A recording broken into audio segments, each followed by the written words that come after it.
Hitting hard, India के एक के बाद एक स्टेप पाकिस्तान के लिए बहुत खतरनाक साबित हो रहा है। कि पाकिस्तान में हमने जो सुना था पहले कि 30J35 जो है पाकिस्तान को अगस्त तक चाइना देगा, वो शायद नहीं मिल पाएंगे। उसकी वजह शायद फाइनेंशियल हो सकती है। इस तरह से देख रहे हैं तमाम तर चीजों को आने वाले वक्त में कह रहे हैं कि अभी नहीं होना चाहिए, हमारे पास ये कम है वो कम है, उसका क्या मतलब होता है? 31 स्क्वाड्रन्स हैं इंडियन एयरफोर्स के पास। यू कांट इवन इमेजिन, ये कोई मजाक नहीं है। 31 स्क्वाड्रन्स लेके घूमना, they have this kind of capability, उनके पास मौजूद है। लेकिन रूस ने अपने लिए जो फाइटर जेट तैयार किए थे, यानी कि अपने कंडीशंस के अकॉर्डिंग उन फाइटर जेट को भारत रवाना कर दिया। क्योंकि इंडिया के ऊपर कोई पाबंदियां तो है नहीं।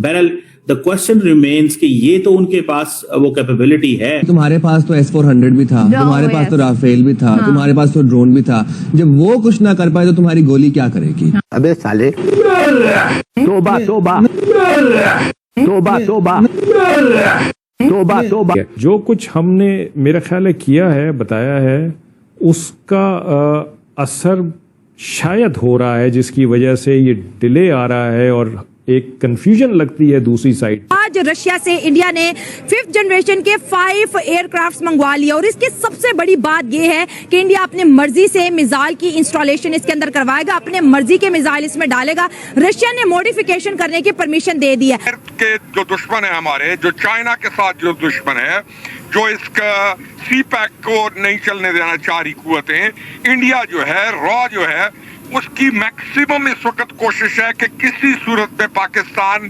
डिस्टेबलाइज हो। हम लाते हैं टॉक शोज और अनलिमिटेड एंटरटेनमेंट सिर्फ YouTube पर। अगर आपने अभी तक हमारा चैनल सब्सक्राइब नहीं किया तो अभी सब्सक्राइब करें और बेल आइकॉन को क्लिक करके हमारी लेटेस्ट वीडियोस के बारे में अपडेट जानें। लावरोव की यात्रा का असली मकसद है पुतिन की प्रस्तावित भारत यात्रा का एजेंडा तय करना और सुखोई 57 की डील को आगे कैसे बढ़ाया जाए। यानी कि भारत और रूस के बीच सालाना शिखर सम्मेलन की परंपरा 2000 से चली आ रही है और ये दोनों देशों के बीच उच्चतम स्तर का संवाद मंच होता है। क्या है इसकी क्षमताएं वाकई में चौंकाने वाली है।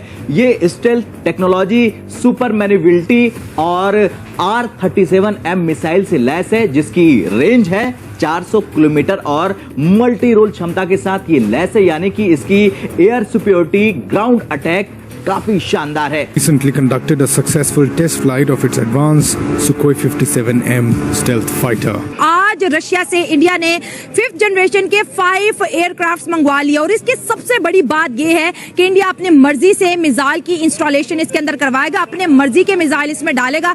रशिया ने मॉडिफिकेशन करने की परमिशन दे दी है। अगर हम बात करें F-35 की, तो ये फाइटर जेट्स अमेरिका ने ऑफर किए थे भारत सरकार को, जो कि भारत सरकार को कभी पसंद नहीं थे। उन्होंने बोला ये बड़े हैवी होते हैं, इनकी जो है मॉडिफिकेशन अमेरिका अलाउ नहीं कर रहा। लेकिन रशिया ने अपने ट्रू फ्रेंड होने का जो दावा था वो सच्चा साबित कर दिया और ना सिर्फ ये एयरक्राफ्ट रशिया ने इंडिया को दिया, बल्कि इसकी जो नेक्स्ट जनरेशन है, जो इसका नेक्स्ट मॉडल है, वो मेड इन इंडिया होगा। जिस तरह ब्रह्मोस जो है मेड इन इंडिया है, रशिया और इंडिया ने मिलकर बनाया है। तो दोनों कंट्रीज में 5th जनरेशन एयरक्राफ्ट का जो पैशन है ज्यादा बढ़ता हुआ दिखाई दे रहा है। और अगर मैं एक सुखोई 57E की बात करूं तो इसकी कीमत $40 मिलियन के करीब। बहरहाल दूसरी तरफ मुझे ये पता चला है, टॉकिंग टू सर्टेन अमेरिकन जो स्ट्रेटेजिक एनालिस्ट हैं यहाँ वॉशिंगटन के अंदर, कि पाकिस्तान में हमने जो सुना था पहले कि 30J35 जो है पाकिस्तान को अगस्त तक चाइना देगा, वो शायद नहीं मिल पाएंगे इतनी जल्दी। उसकी वजह शायद फाइनेंशियल हो सकती है। चाइनीज देना तो चाहते हैं, लेकिन चाइनीज कोई चीज़ मुफ्त में नहीं देते पाकिस्तानियों को, और उसकी कॉस्ट पाकिस्तान के लिए इस स्टेज के ऊपर पूरी करनी जो है वो मुश्किल हो जाएगी। अब ये तो मैंने जब हिंदुस्तान के ड्रोन्स तकरीबन 100 से ज़्यादा या 200 पाकिस्तान के शहरों में आए, कराची, लाहौर, पंजाब, रावलपिंडी, इस्लामाबाद में, तो लोगों में एक खौफ व हरास मच गया। मोदी है जिसने पूरी जान लगा दी थी कि रिश्ते ठीक हो जाएं, इन्होंने मोदी की पीठ पे भी छोरा मारा। एंड देन प्रधानमंत्री मोदी रियलाइज्ड कि ये लातों के भूत हैं, ये बातों से नहीं मानने वाले, इनको यही भाषा समझ में आती है।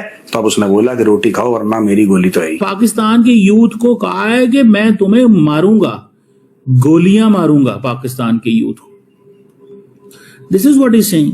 मैं ये समझता हूं that the government of Pakistan जो है वो इन चीजों में नहीं पड़ेगी। द गवर्नमेंट ऑफ पाकिस्तान को इस चीज का पता है कि हमें क्या करना है।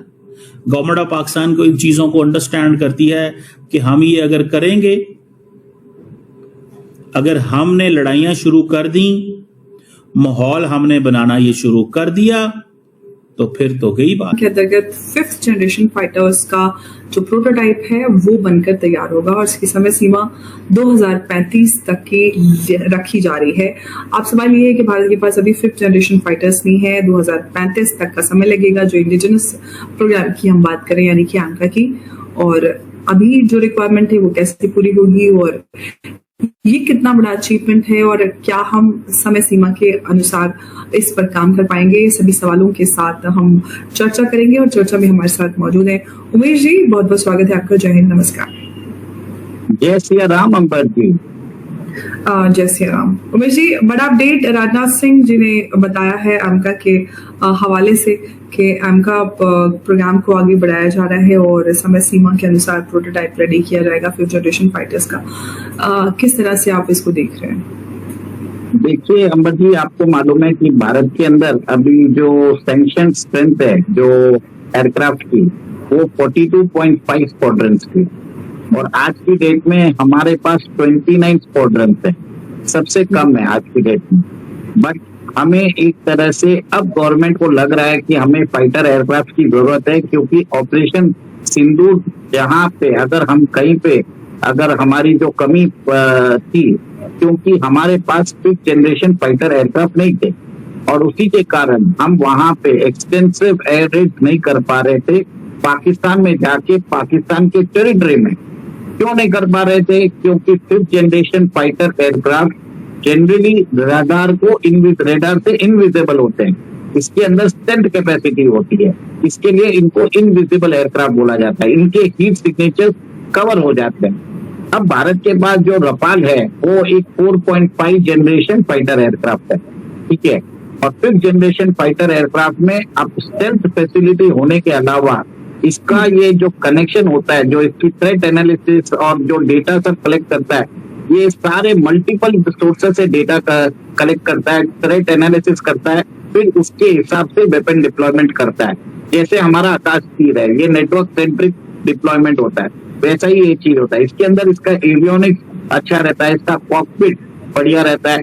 तो मतलब आप ये समझ लीजिए, फाइटर एयरक्राफ्ट में चलाने वाला जो आदमी है, he needs to just oversee. यहाँ पे जो 4.5 जनरेशन एयरक्राफ्ट में क्या होता है, तो फाइटर के जो मैन्यूवरेबिलिटी स्किल्स है वो बहुत इंपॉर्टेंट हो जाती है। यही चीज है कि भारत ने उधर जाके पाकिस्तान में जाके वहां पे जाके उन्होंने बमबारी नहीं की, अपने स्पेस में रहते हुए उन्होंने मिसाइल छोड़े और वो पिन पॉइंट एक्यूरेसी के साथ है। और अब बताया जाता है कि इसकी टाइमलाइन बताई जाती है कि ये 2035 तक ready to production and deployment हो जाएगा। मतलब आपको अब समझ लीजिए 2034 तक हम देखेंगे कि हमारे पास हमारा AMCA 5th generation fighter aircraft आ जाएगा। तो देखिए, अभी तक लोग क्या सोच रहे हैं, इतने साल कर क्या रही थी सरकार? सब लोगों को ये दिमाग में आएगा कि ये अमीर का कोई प्रॉब्लम है नहीं, चाइना के पास 200 जेट्स है 5th जनरेशन फाइटर एयरक्राफ्ट के लिए। देखिए, भारत ने रूस के साथ 2016-17 में उनके 5th जनरेशन फाइटर एयरक्राफ्ट के लिए सहभागीदारी की थी। $300 मिलियन हमने उनको दिया भी था। फिर भारत को हटना पड़ा क्योंकि रूस जो एयरक्राफ्ट है हमारी स्पेसिफिकेशन के हिसाब से नहीं बना रहे। और अब बताया जाता है स्टॉप गैप अरेंजमेंट में हम शायद सुखोई 57 भारत के अंदर बना सकते हैं। तो आपको ये वीडियो कैसा लगा कमेंट बॉक्स में जरूर लिखिए। इस वीडियो को लाइक कीजिए, शेयर कीजिए, सब्सक्राइब करना ना भूलिए आपके चैनल EFC को। मिलते हैं अगली वीडियो में। जय हिंद।